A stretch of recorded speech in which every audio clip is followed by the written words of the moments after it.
and welcome to Round Robin. I'm your host, Robin McCormick, with the City of Hampton's Communications and Marketing Department.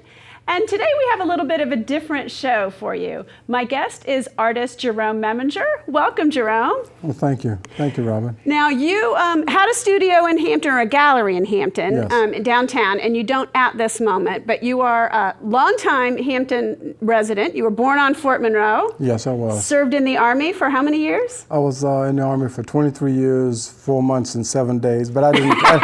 I didn't count. That's right. And you were with the White House Communications Office? Or? Yeah, that's what my last 8 years I was with the White House Communications Agency because I was in satellite communications, so that was my last assignment. Now, that doesn't necessarily lead to a career as an artist. I mean, that's an unusual path. And a lot of people have second careers after they retire. How did this one come to you, or did you come to it? Well, a little bit of both, because my wife and I, we were in search of a painting, earth tone, and that went on. The search went on for about 9 months, and I was getting kind of tired of it, you know. So I said, well, I like abstract, so I said, I think I'll paint my own piece. So my first piece was titled Tiger. And you had no lessons? No. No other art than training, high school. Other than high okay, school, so you high know, school class. art. Yeah, and doodling on my father's newspaper and getting in trouble. Other than that, no formal training.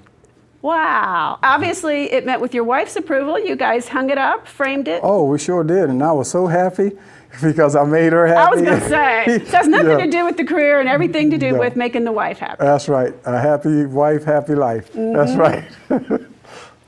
So then what?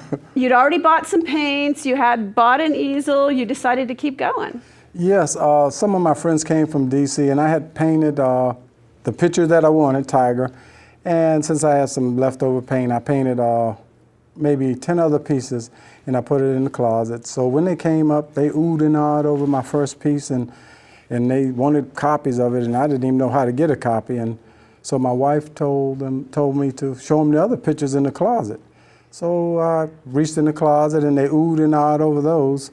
And so I started entering some art shows, and my second painting was titled Unit, which is on the cover of my book. Okay, so it's unusual enough that you found the artist within yourself, and so quickly. I mean, that your very first painting is, hangable, that you kept it, that everything worked out. Then suddenly you're a book publisher and an author, and you write poems. Yes. Do you do the poems and then the painting to go along with it, or was it the poems came from the painting? Either or. If I did a painting and I said, man, that really could use a poem, then I would put a poem to accompany the painting, or vice versa. Now, I went through your gallery when it was downtown, and it looked like more than the work of one artist. In your career, you have been through a number of different styles, and your work seems to change really frequently. How does that happen? Well, right now, I guess I'm just going with the flow, and I'm still reaching for that masterpiece. Because if I paint a painting today and I really like it and I sign it, I say, oh, there's my masterpiece. And that'll last for about 2 or 3 days, then I search for my next masterpiece. And it's just a passion that I have to paint. And I found out that I can paint a lot of detail if I have to, Because I saw some fairly realistic, intricate paintings, as well as I think what we have here is a little more impressionistic, but, not complete well, there's one that's a little bit more of an abstract, yeah. And majority of these paintings, the Impressionists, they were done on stage. I do like performance paintings on stage with different entertainers. So they're a little more loose. And then when I do that, then I call it a wet sale. A wet sale. Oh, right, because you literally sell it that night while the paint. Yes. That is the coolest thing. And you said that came about from the Saturday block parties. Yeah, yeah. I would paint at my gallery downtown Hampton. On Saturdays, they would have the block parties, and I wanted to be a part of it. So I would set my easel outside the gallery, and then I would paint outside, and whatever the music is doing, or it could be country and western, rock, jazz, whatever, then I'm just going with the flow of the music, and then So I got pretty comfortable doing that. And so now I kind of hit the road. And So that's mostly kind of what you're doing now. Yes, I call myself a music performance artist. So I paint live with different bands, different music, and then I just go with the flow. And that sort of started also at Bay Days, right? You perform with some, performed, I don't know, it seems weird to say performing a painting, but it is. Well, yeah, because my instrument is really my paintbrush. You know, some people may use a sax or piano. Well, mine happens to turn out to be my paintbrush. And the first venue, large venue, was for Bay Days. I painted live with the Temptations and also the country and western band Colt Ford.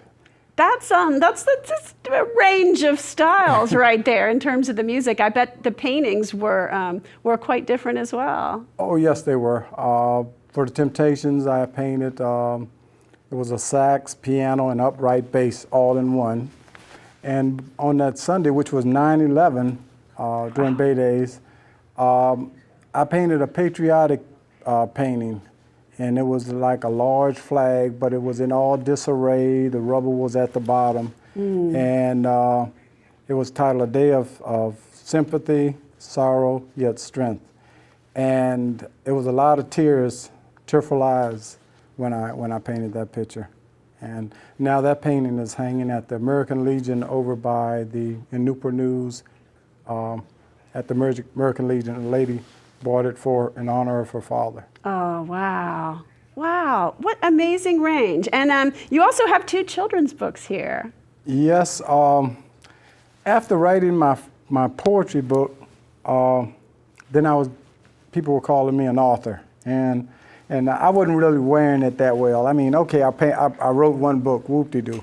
So I said, now if I can write another book from one spectrum to the other and get the same reviews, then I'll wear that proudly. So my first book is titled The Lonely Little Blue Book, and that's a story about a book that lives in the library, and he's sad because he only has one story to tell, so no one would check him out of the library. And that went very well. And then I had a costume character. We go to hospitals, libraries, schools, and a lot of people in this area know about Little Blue. So then I wrote the first adventures of the Little Blue Book, titled Saving Pennies, Nickels, and Dollars, to teach the kids the importance of trying to save half or whatever they get. And Robert Shuford Jr. of Old Point National Bank, he heard that I was writing that, and a friend of mine is Ross Kearney, former mayor Ross Kearney. Right. He heard that I was in search of a financial company to back that. So he told me, he said, I was going to go to the town bank, but he said, I got stock in Old Point. You need to go to Old Point. So I went to Old Point Bank, and they welcomed me with open arms, and they helped to sponsor that second book. Wow. Gerome, what's next? You are like quick changing all the time, trying something new, pushing yourself. Yeah, I do push myself. I push myself quite a bit because to me, we're all here for a purpose. And maybe my purpose is to give someone else some enjoyment or some enlightenment. And well, I want to be remembered for something positive too.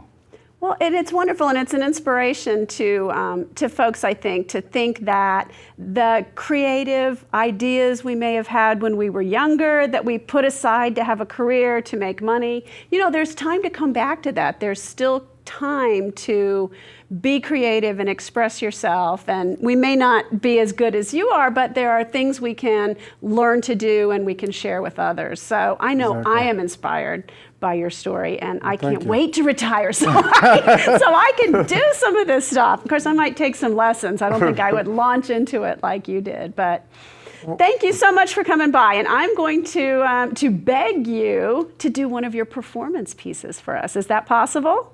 I think I can bust it up with the right music. With the right music, you can create a painting right here in the studio before our very eyes. I sure can. Wow, I can't wait to see that. Okay, so we'll take a break from the conversation and move some things around and come back with you and a blank canvas. All righty. All right. Thank you so much for talking with me. No, thank you for inviting me. And stay tuned because we have a great show for you in just a second.